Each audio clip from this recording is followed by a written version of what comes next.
Hello student, this is Aishwarya Sharma. हम पढ़ रहे हैं विषय गणित। विषय गणित में हम पढ़ेंगे क्षेत्रमिति के बारे में। क्षेत्रमिति में भी आज हमारा स्पेशल टॉपिक होगा परिमाप। हम पढ़ेंगे परिमाप का यूज़ कहाँ कहाँ पर होता है और परिमाप का मतलब होता क्या है। आइए चलते हैं। देखो, सबसे पहले क्षेत्रमिति हम पता होना चाहिए। गणित की एक शाखा है जो मापन से संबंधित है। किससे संबंधित है? मापन।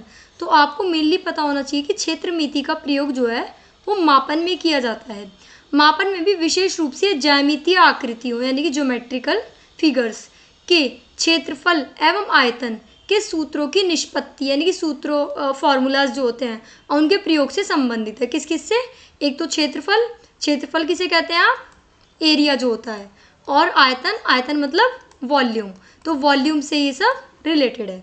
ओके, अब मेन हम बात करेंगे परिमाप के बारे में। परिमाप जैसा कि दो शब्दों से पता चल रहा है, अगर हम इसको दो शब्दों में तोड़ दें तो ये दो शब्दों में टूट रहा है, परि प्लस माप।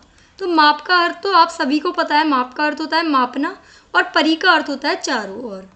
तो देखो, परिमाप शब्द दो शब्दों से मिलकर बना है, मेनली दो शब्दों से मिलकर ये बना है, परि और माप। परि का अर्थ होता है चारों ओर और माप का अर्थ होता है मापना। अर्थात किसी आकृति की सभी भुजाओं के माप को परिमाप कहते हैं। जो कोई भी आकृति बनी हुई है, जैसे ये आकृति है, ये भी है और ये भी है, तो इन आकृतियों में कितनी भी भुजाएं, जैसे 3 हैं, यहाँ पर बहुत सारी हैं, यहाँ पर 4 भुजाएं, तो ये सारी जो आकृतियाँ हैं इनकी भुजाओं के माप को हम क्या कहते हैं? परिमाप। जैसे आयतन का परिमाप उसकी चारों भुजाओं के योग के बराबर होता है, वर्ग का परिमाप उसकी भुजा का 4 गुना होता है, आदि। ठीक है, अभी हम एग्जाम्पल के माध्यम से इन्हें आगे और देखेंगे अच्छे से। देखो, जैसे ये ट्रायंगल है ना, और एक ये प्लस की शेप है और ये दे रखा है एक हमें पैरेललोग्राम टाइप। ठीक है ना। तो अब देखो, इसमें लिखा है यदि आप बिंदु एस से प्रारंभ करके रेखाखंडों के साथ साथ चलते हैं। बिंदु एस, ये है ना बिंदु एस, तो अगर मैं यहाँ से एस बिंदु से प्रारंभ करके रेखाखंडों के साथ साथ चलती हूँ तो वापस मैं किस पर आ जाऊँगी? वापस मैं बिंदु एस पर ही आ जाऊँगी। ऐसे ही इसमें अगर मैं यहाँ एस से प्रारंभ करके एस तक चलती हूँ तो वापस मैं एस पे आ जाऊँगी। तो ये वही कह रहे हैं कि अनुदिश चलते हैं तो आप पुनः बिंदु एस पर पहुँच जाते हैं। इस प्रकार आपने आकार के चारों तरफ अथवा किनारे किनारे पूरा चक्कर लगाया। किनारे किनारे लगाया था ना, जैसे ये एक फिगर है, यहाँ क्या है? बिंदु एस। तो जब आप इससे चले और यहाँ से चलते गए चलते गए चलते गए और वापस एस पर आ गए तो आपने इसके चारों तरफ अथवा किनारे किनारे पूरा चक्कर लगाया। यह तय की गई दूरी इन आकृतियों को बनाने में लगे तार की लंबाई के बराबर है। तो जो भी इसके तार में लंबाई, तार की लंबाई है उसी के बराबर है। यह दूरी बंद आकृतियों का परिमाप कहलाती है। दूसरे शब्दों में हम कह सकते हैं कि इन आकृतियों को बनाने में लगे तार की लंबाई ही परिमाप है। तो इस आकृति को बनाने में जो भी तार का प्रयोग हो रहा है उसे हम परिमाप कहते हैं। तो परिमाप का मतलब आपको क्या समझ आया? परिमाप का मतलब यह है किसी भी बंद आकृति को बनाने में जो भी तार या कोई रस्सी लग रही है उसे हम क्या कहते हैं? उसे हम परिमाप कहते हैं। देखो, परिमाप का प्रयोग क्या होता है? हमारे दैनिक जीवन में परिमाप की संकल्पना का बहुतायत प्रयोग होता है। बहुतायत मतलब बहुत अधिक मात्रा में। जैसे एक किसान जो अपने खेत के चारों तरफ बाड़ लगाना चाहता है। अब एक किसान है, वो अपने खेत के चारों तरफ, ये उसका खेत है, वो खेत के चारों तरफ एक बाउंड्री लगाना चाह रहा है। तो बाउंड्री लगाने में उसे ही क्या नापना पड़ेगा ना, खेत चारों तरफ से। तो उसे वहाँ पर हम इसको नापने के लिए परिमाप का यूज़ करेंगे। एक इंजीनियर जो अपने घर के चारों तरफ एक 4 दीवारी बनाने की योजना तैयार कर रहा है। एक इंजीनियर है, उसका घर है, ठीक है ना। तो जब उसका घर जो है वो क्या कर रहा है? चारों तरफ बाउंड्री बनाने की योजना कर रहा है। एक व्यक्ति जो खेल कराने के लिए एक पथ तैयार करता है, जैसे खेल के लिए होता है ना, जैसे ये हमने रास्ता तैयार करा, तो ऐसे करके ये सभी व्यक्ति परिमाप की संकल्पना का प्रयोग करते हैं। ऐसी 5 स्थितियों का उदाहरण दीजिए जहाँ पर आपको परिमाप को जानने की आवश्यकता होती है। अतः परिमाप एक ऐसी दूरी है जो रेखाखंडों के साथ साथ अर्थात परिसीमा के अनुदिश चलते चलते, अनुदिश मतलब उसी ही दिशा में, बंद आकृति बनाती है। जब आप इस आकृति के चारों तरफ पूरा चक्कर लगाते हैं तो इसका मतलब यह है कि आप उसका परिमाप कवर कर रहे हैं। ओके, अब देखते हैं हमें 4th में हमसे क्या पूछा है? निम्न आकृतियों का परिमाप ज्ञात कीजिए। परिमाप, तो परिमाप का मतलब क्या हुआ? परिमाप का मतलब आप कह सकते हैं कि सारी भुजाओं का, जो सारी भुजाएं हैं, तो सारी भुजाओं का, जितनी भी भुजाएं हैं तो हम कहेंगे सारी भुजाओं का योग। ठीक है, तो अब देखो ए पार्ट में हमें क्या दे रखा है, ये एक रेक्टेंगल दे रखा है जिसे हम आयत भी कहते हैं। 40 सेंटीमीटर और 40 सेंटीमीटर ये आमने सामने की भुजाएं, और 10 सेंटीमीटर और 10 सेंटीमीटर ये एक अलग आमने सामने वाली भुजाएं हैं। तो परिमाप कैसे करेंगे, देखो ए बी, फिर बी सी, फिर सी डी, फिर डी ए। तो अगर मैं इनका परिमाप करूं तो ए बी की लाइन क्या है 40 सेंटीमीटर, बी सी हमारी क्या है, बी सी हमारी 10 सेंटीमीटर है, सी डी हमारी फिर से 40 सेंटीमीटर है, और डी ए हमारी 10 सेंटीमीटर है। अगर मैं इन सबको जोड़ूं तो आएगा 40 और 10 50, 50 और 40 कितने होते हैं 90, 90 और 10 100। तो हमारा परिमाप आया 100 सेंटीमीटर। यानी कि अगर मुझे इस आकृति को बाउंड्री से इसे कवर करना है तो मुझे 100 सेंटीमीटर की ज़रूरत पड़ेगी किसी भी चीज़ की। अब ये देखो, ये हमें एक स्क्वायर नज़र आ रहा है, तो ए बी कितनी दे रखी है 5 सेंटीमीटर, फिर बी सी से ए से शुरू करके ए बी ख़त्म करना है, तो ए बी क्या है 5 सेंटीमीटर, फिर बी सी पे चलेंगे वो भी 5 सेंटीमीटर, सी डी भी 5 सेंटीमीटर और डी ए भी 5 सेंटीमीटर। तो 5 और 5 10 और 5 15 और 5 20, तो इसका आंसर हो जाएगा 20 सेंटीमीटर। अब देखो सी पार्ट में हमें एक प्लस का साइन दिया हुआ है, उसकी आकृति हमें कवर करनी है।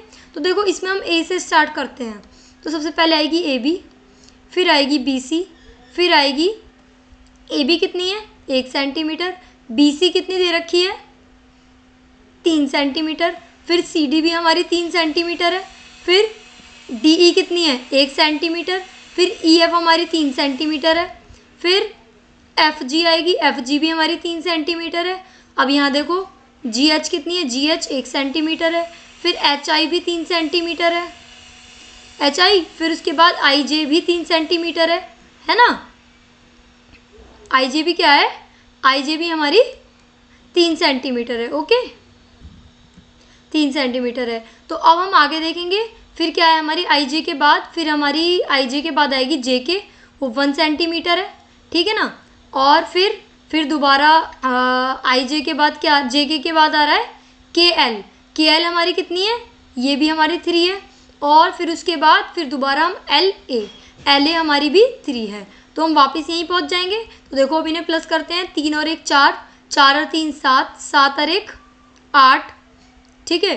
तो 8 और 3 कितने होते हैं 11, 11 और 3 14, 14 और 1 15, 15 और 3 18, 18 और 3 21, 21 और 1 22, 22 और 6 कितने होते हैं 28। तो हमारा आंसर आया 28 सेंटीमीटर, ओके। अब डी पार्ट में देखो, ये एक आकृति हमें दी हुई है, तो इस आकृति में भी हम ए से स्टार्ट करेंगे। तो ए बी हमारी 100 है, बी सी हमारी क्या है 120 है, फिर सी डी हमारी क्या है 90 है, और यहाँ पे साथ साथ मीटर या सेंटीमीटर जो भी है वो भी आपको लिखना है। तो सी डी हमारी 90 है, फिर डी ई हमारी 45 है, और फिर एफ ई क्या है हमारी 60। तो एक बार चेक कर लेते हैं कोई छूटा तो नहीं है। तो देखो एक बार 60, और फिर एफ ए क्या है हमारी 80, तो एफ ए हो जाएगी 80। तो अगर मैं इन सबको प्लस करूँगी तो जो भी मेरा आंसर आएगा उसको हम यहाँ लिखकर, यहाँ सेंटीमीटर लगाकर, ये क्या बन जाएगा हमारा परिमाप। अब देखो एक आयत हमें दिया हुआ है जिसकी एक भुजा 15 सेंटीमीटर है, दूसरी 9, फिर एक तो 15 ही होगी और उसके सामने वाली 9 ही होगी। अब देखो आयत का परिमाप बताना है, तो आयत का परिमाप क्या होता है, आयत का परिमाप होता है चारों भुजाओं की लंबाई का योगफल, ठीक है। तो भुजाएं कौन कौन सी हैं, A B, B C, C D और डी ए, है ना। तो अब देखो A B plus B C plus, अब देखो सी डी की जगह मैंने ए बी क्यों रखा, क्योंकि यहाँ देखो कि ए बी भी कितनी है हमारी, ए बी हमारी 15 सेंटीमीटर है ना, और सी डी भी हमारी क्या है 15 सेंटीमीटर है। जब दोनों ही 15 सेंटीमीटर है तो हम ये कह सकते हैं कि ए बी बराबर सी डी।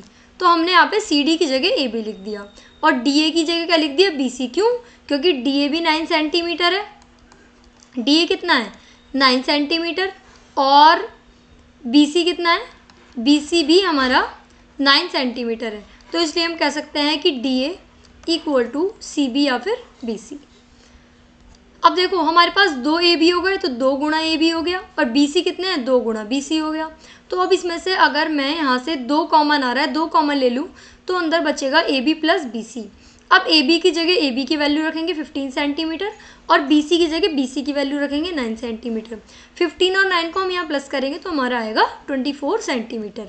अब 24 की 2 से मल्टीप्लाई करोगे तो आपका आ जाएगा 48 सेंटीमीटर। तो ऊपर दिए गए उदाहरण में हमने देखा कि आयत का परिमाप होता है लंबाई प्लस चौड़ाई प्लस लंबाई प्लस चौड़ाई। अब दो लंबाई है तो अगर हम इसे शॉर्ट में लिखना चाहें तो हम लिख सकते हैं कि 2 गुणा लंबाई प्लस चौड़ाई, ठीक है। और आप इसे ऐसे भी कह सकते हैं 2L plus B. L plus B मतलब लेंथ और ब्रेथ। आइए देखते हैं नेक्स्ट क्वेश्चन। अब देखो एक उदाहरण दिया हुआ है हमें कि शबाना 3 मीटर लंबाई और 2 मीटर चौड़ाई के एक आयताकार टेबल कवर के चारों ओर एक किनारी या गोटा लगाना चाहती है। शबाना को कितनी लंबाई किनारे की आवश्यकता है। तो ये टेबल है ना, इसके चारों तरफ वो एक गोटा लगाना चाहती है।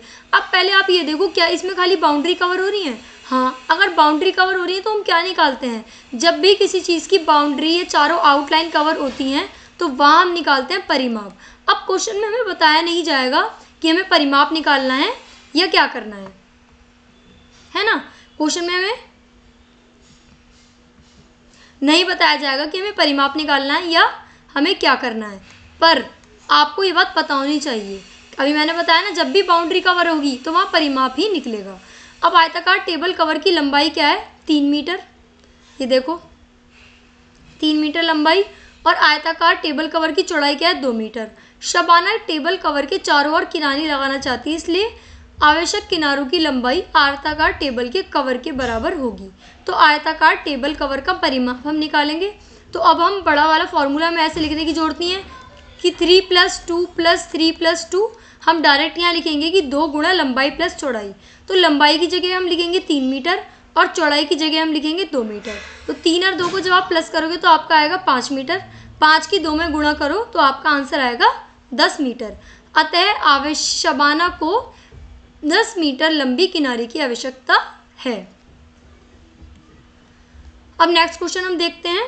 यहाँ क्या है, एक धावक 50 मीटर लंबाई और 25 मीटर चौड़ाई, 50 मीटर क्या लंबाई और 25 मीटर चौड़ाई के एक आयताकार पार्क के चारों तरफ 10 चक्कर लगाना चाहता है, ठीक है। तो अब देखो ये अगर आयताकार पार्क अगर हम इसे माने कि ये क्या है 50 और यहाँ क्या आएगा 25, यहाँ क्या आएगा फिर 50 और यहाँ भी क्या आएगा 25। अब एक बाउंड्री से कवर करनी है ना एक बार, तो परिमाप ही निकलेगा। पर इन्होंने अब एक बार नहीं बोला, इन्होंने बोला है 10 चक्कर लगाने हैं। तो सिंपल है, ये भी आयताकार पार्क की लंबाई लिखेंगे फिर आयताकार पार्क की चौड़ाई। अब देखो धावक द्वारा एक चक्कर में तय की गई कुल दूरी पार्क के परिमाप के बराबर होगी। अभी मैंने आपको बताया कि जब भी बाउंड्री कवर करते हैं, ठीक है, तो खाली बाउंड्री कवर करने में हमें परिमाप की जरूरत पड़ती है। अतः आयताकार पार्क का परिमाप जो होगा 2 गुणा लंबाई प्लस चौड़ाई। तो लंबाई की जगह फिर से वही 50 सेंटीमीटर आ जाएगा और चौड़ाई की जगह 25 मीटर आ जाएगा। तो 50 और 25 को जब हम प्लस करेंगे तो हमारा आंसर आएगा 75 मीटर। तो 75 की जब हम 2 से मल्टीप्लाई करेंगे तो हमारा आंसर आएगा 150 मीटर। तो ये जो आया है, लेकिन ये हमारा आया है एक चक्कर को लगाने में। अब वो हमसे पूछ रहे हैं कि 10 चक्कर का हमें बताना है। तो बहुत ईजी है, धावक द्वारा एक चक्कर में तय की गई दूरी 150 मीटर है। तो 10 चक्कर में निकालने के लिए हम 150 की गुणा कर देंगे 10 से, तो हमारा आंसर आ जाएगा 1500 मीटर। क्या आंसर आएगा 1500 मीटर। अगर वो 150 की जगह हमसे पूछते कि 150 मीटर है, अगर वो हमसे पूछते कि 4 कवर करनी है, उसे 4 चक्कर लगाना है, तो हम इसका आंसर निकालते 600 मीटर। 150 की फिर हम 4 से गुणा कर देते। ओके, अब क्या है उदाहरण 3। एक आयत का परिमाप ज्ञात कीजिए जिसकी लंबाई और चौड़ाई, लंबाई कितनी है 150 सेंटीमीटर और चौड़ाई 1 मीटर। अब देखो ये तो एक सेंटीमीटर में है और ये मीटर में है, तो या तो आप दोनों को सेंटीमीटर और सेंटीमीटर में कन्वर्ट कर लो या फिर आप दोनों को मीटर में कन्वर्ट कर लो। तो हम जो है सेंटीमीटर की जगह मीटर को सेंटीमीटर में कन्वर्ट करते हैं। क्यों? क्योंकि देखो यहाँ सिंस चूँकि 1 मीटर बराबर क्या होता है 100 सेंटीमीटर होता है, तो ये ज़्यादा इजी पड़ता है, इसलिए हम मीटर को कन्वर्ट कर लेते हैं सेंटीमीटर में। तो अब हम यहाँ 1 मीटर की जगह शो कर सकते हैं 100 सेंटीमीटर। ओके, अब ये भी सेंटीमीटर में है और ये भी सेंटीमीटर में है। तो आयत की लंबाई होगी 150 सेंटीमीटर और चौड़ाई होगी 100 सेंटीमीटर। तो आयत का परिमाप क्या हुआ आयत का परिमाप होता है 2 गुणा लंबाई प्लस चौड़ाई, या फिर हम कह सकते हैं 2l प्लस b, ये भी हम कह सकते हैं। तो लंबाई की जगह रखेंगे 150 और चौड़ाई की जगह रखेंगे 100। 100 और 150 को प्लस करेंगे तो 250, 250 की 2 से मल्टीप्लाई करेंगे तो 500 सेंटीमीटर। अब ये कह रहे हैं 500 सेंटीमीटर आया हमारा आंसर, क्या आया 500 सेंटीमीटर। तो उसको हम मीटर में भी तो चेंज कर सकते हैं, तो मीटर में जब हम इसे चेंज करेंगे तो वही हम फिर से करेंगे। जब 1 मीटर में 100 सेंटीमीटर होते हैं तो ऐसे ही अगर हम करें कि 1 सेंटीमीटर में कितने मीटर होंगे, 1/100 मीटर होंगे। तो हमसे क्या पूछा है, 500 सेंटीमीटर पूछा है। तो 500 सेंटीमीटर के लिए हम क्या करेंगे, हम करेंगे 500 गुणा 1/100, तो ये बन जाएगा मीटर। तो 2 0 से 2 0 गई, ये हमारा आंसर आया 5 मीटर। ओके, अब हम चलते हैं नेक्स्ट क्वेश्चन की तरफ। अब देखो एग्जाम्पल 4 क्या है हमारा, एक किसान ने एक किसान के आयताकार खेत, ये दिख रहा है ना उसका आयताकार खेत है, कि लंबाई और चौड़ाई क्रमश 240, यानी कि ये तो 240 है, ये भी 240 है, और ये क्या है 180, और इधर वाली भी क्या होगी 180। वह खेत के चारों तरफ रस्से के द्वारा 3 पूरे चक्कर की बाड़ बनाना चाहता है। जैसा कि इस आकृति में बाड़ बनाना चाह रहा है, वो बाउंड्री करना चाह रहा है बाड़ का मतलब। अभी कह रहे हैं कि रस्से की कुल लंबाई बतानी है। ओके, तो कितनी, लेकिन ये ध्यान रखना कि 3 पूरे चक्कर लगाना चाह रहा है, तो पहले हम 1 चक्कर ही की निकालेंगे। किसान को रस्से के द्वारा खेत के परिमाप को 3 गुना पूरा तय करना है, इसलिए आवश्यक रस्से की लंबाई खेत के परिमाप की तिगुनी होगी। अब देखो खेत का परिमाप निकालेंगे, 2 गुना लंबाई प्लस चौड़ाई। लंबाई की जगह आएगा 240 मीटर और चौड़ाई की जगह आएगा 180 मीटर। तो 240 प्लस 180 420, 420 की 2 से गुणा करेंगे तो हमारा आएगा 840 मीटर। अब ये आया 1 बार का, हमें निकालना है 3 बार का, तो बस कुछ भी नहीं है, 840 की 3 से गुणा कर देंगे तो ये हमारा आ जाएगा 3 बार का। तो उदाहरण 5 में क्या है, 250 मीटर लंबाई 175 मीटर चौड़ाई वाले आयताकार बगीचे के चारों ओर बाड़ लगाने का वे 12 रुपये प्रति मीटर की दर से ज्ञात कीजिए। तो आयताकार बगीचे की लंबाई 250 मीटर है, चौड़ाई 175 मीटर है, तो बाड़ लगानी है ना, तो फिर से वही बाउंड्री करनी है, तो हमें परिमाप निकालना पड़ेगा। तो परिमाप का फॉर्मूला होता है 2 गुणा लंबाई प्लस चौड़ाई। तो लंबाई होती है 250 मीटर, चौड़ाई होती है 175 मीटर। तो 250 और 175 को जब आप प्लस करोगे तो आपका आंसर आएगा 425। तो 2 गुणा 425 करेंगे तो हमारा आंसर आएगा 850। अब 850 मीटर आया, तो अब जो है 1 मीटर के पैसे हमें दिए हुए हैं, 1 मीटर में लगते हैं हमारे 12 रुपये। क्या लगते हैं 12 रुपये। तो हमने कितना 850 मीटर है ना, तो 850 मीटर में कितने लगेंगे, 850 मीटर में लगेंगे 850 गुणा 12। तो जब आप ये कैलकुलेट करोगे तो आपके आएंगे 10,200 रुपये। ओके, तो आज हमने क्या सीखा, आज हमने क्षेत्रमिति के टॉपिक परिमाप के बारे में सीखा। किसके बारे में, परिमाप। परिमाप में हमने पढ़ा था कि परिमाप जो होता है वो 2 वर्डों से मिलकर बना होता है, परि और माप। परि का अर्थ क्या होता है, चारों ओर। क्या होता है परि का अर्थ, चारों ओर। और माप का अर्थ क्या होता है, मापना। तो किसी भी आकृति को चारों तरफ से मापना उसका परिमाप कहलाता है। ठीक है, तो आज मेनली हमने इसमें आयत के और बाकी कुछ आकृतियों के क्वेश्चन करे। तो आयत का फॉर्मूला होता है 2 गुणा लंबाई प्लस चौड़ाई, ये हमने फॉर्मूला निकाला था कई सारे स्टेप के साथ। तो हम मिलते हैं नेक्स्ट क्लास के लिए, तब तक के लिए थैंक यू।